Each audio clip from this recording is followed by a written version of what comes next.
Hi, my name is Melissa Lane, and today I'm doing a summary of an article I chose about ADHD. The article is entitled Peer Functioning in Children with ADHD. It was written by Betsy Hosa, PhD, and was published in the Journal of Pediatric Psychology. I found it very interesting because basically it describes how important peer relationships are in the developing child as well as into adolescence and adulthood. And the article summarizes how children with ADHD are affected by the negativity they get from their peers because of their behavior. And this article is kind of a summary of various studies that have been conducted about peer behavior with individuals who have ADHD. And the findings are very interesting because of all the children that were studied, the majority of them were really stigmatized because of their behaviors, and the stigma followed them throughout, as long as the study went, and some of them went into their 20s. And it's easy to see from this response how important peer relationships are in development, and historically, relationships are how children learn cooperation, they learn conflict resolution, negotiation, all those important things that carry them through into adulthood and throughout the rest of their lives. And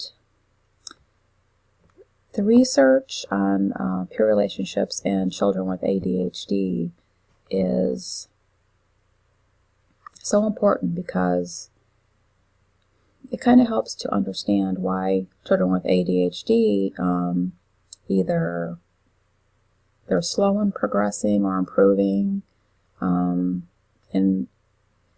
if medication isn't effective, there's other factors that might be playing into their lack of response, such as, like I said, rejection. They're less liked at school.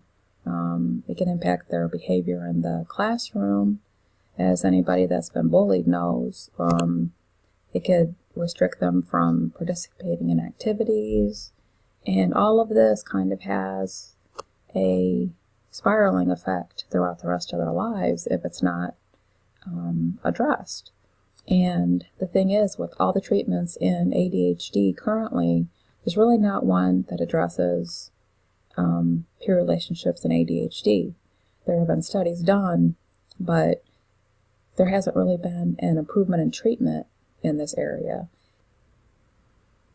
And a really distressing thing is that when children are showing results in their ADHD treatment in other areas, such as hyperactivity, attention, and areas like that, they are still significantly impaired in their peer relationships, even when every other area is improving.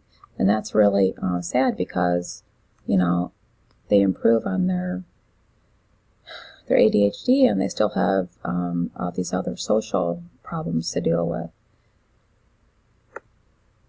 And the thing is, the problem should not be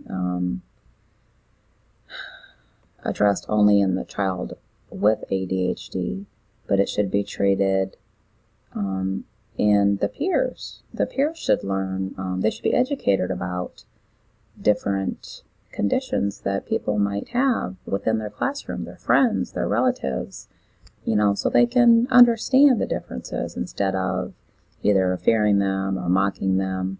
A little education for these children can go a long way, and that can in turn improve the outcomes for these children.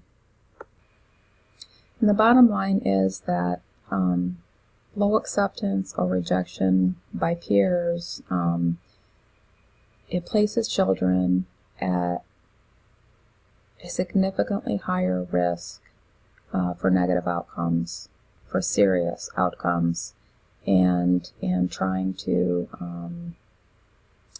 improve that outcome for these children, peer problems need to be targeted directly, and there are definitely implications for further research, as is also noted in this article. Thank you.